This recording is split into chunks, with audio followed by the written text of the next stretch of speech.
Geek Citadel. You got overwhelmed. Don't let him beat you. Get ready. You never asked. The Joker died and a power vacuum has appeared in his absence. The villains have decided to give it one last go and take down the Dark Knight. The Scarecrow concocts a plan to take over the city by threatening to release a toxin on the citizens. For some reason, just this one time, everyone seems to believe that the Scarecrow means business, and they all evacuate the city. Batman's various rogues and their henchmen take up a position of power throughout the empty streets of Gotham under the leadership of the Scarecrow. Meanwhile, the Arkham Knight decides this is the key time to prove himself a match for the Dark Knight, and does so by attacking the people closest to him. As usual, it's up to Batman to inflict justice using his gadgets and fists to bring peace back to Gotham. It's like a bigger scale version of Arkham City with way more content, gadgets, and the Batmobile. So if you played the series at all, you'll feel right at home here. I didn't think I liked the Batmobile as much as I do, but hopping into that beast of a car and tearing through the streets of Gotham is tingly in my nether regions. Flying after criminals in a high-speed chase and tearing their car apart with missiles is ridiculously satisfying. I also like that you can eject at any time and tackle unsuspecting baddies in the streets. Combat is faster and more tactical than ever. Arkham Origins simply mimicked Arkham City and added a skill tree that made Batman unstoppable. In Arkham Knight, Batman has extra skills he'll have to employ to stave off his foes. Enemies will charge Batman, forcing him to stop mashing on the attack buttons to flick a batarang in their faces.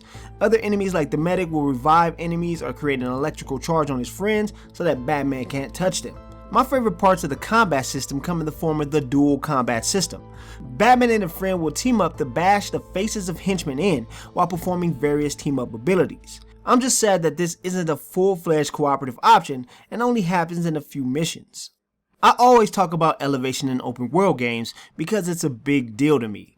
If I can get up high and get that rumbling feeling in my stomach from the height in the game, you've done a great job. Batman Arkham Knight creates a sense of height that rivals that of games like Grand Theft Auto, but more aptly associates with a title like Dying Light. Batman's new suit allows him to stay in the sky indefinitely, and the speedier liftoff of the grappling hook helps him stay that way. As much as I love the Batmobile, the improved flight controls make it difficult not to embrace the sky.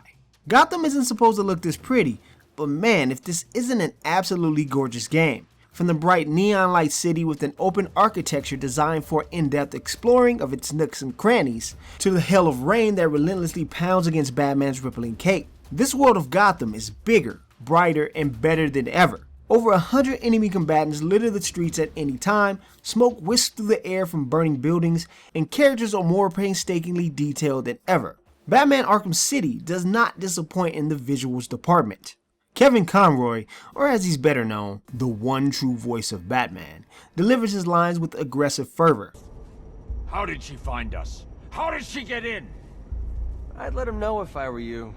He's not always in such a good mood. The game is filled to the brim with great voice talent, such as Steve Bloom, Jonathan Banks, Nolan North, and many more. However, it's John Noble's vision of the Scarecrow that takes the prize. His hauntingly calm voice sends a bone-chilling message that the Scarecrow is no longer playing around. And the whole world will see the fear in your eyes.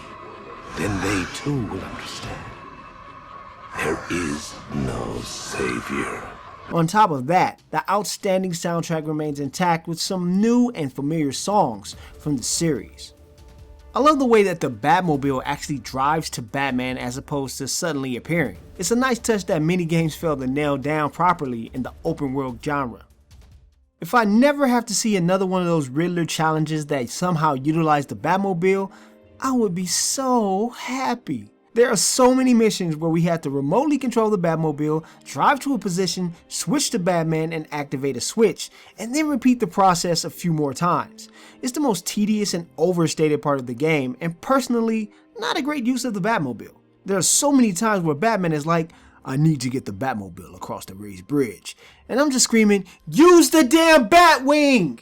This game is locked at 30 frames per second on PC. But when you run the benchmark, the game runs at 60 FPS. You actually have to go into the INI files, change it to 60 FPS to run the game at 60 FPS. And even then, the framework will put his hands up on its hips and dip and dip and dip. I have a pretty powerful PC and video card, and this game stutters continuously. I tried turning off the more taxing things like smoke and paper, trim the shadows to normal, and this game still chugs like I'm playing it on a typewriter.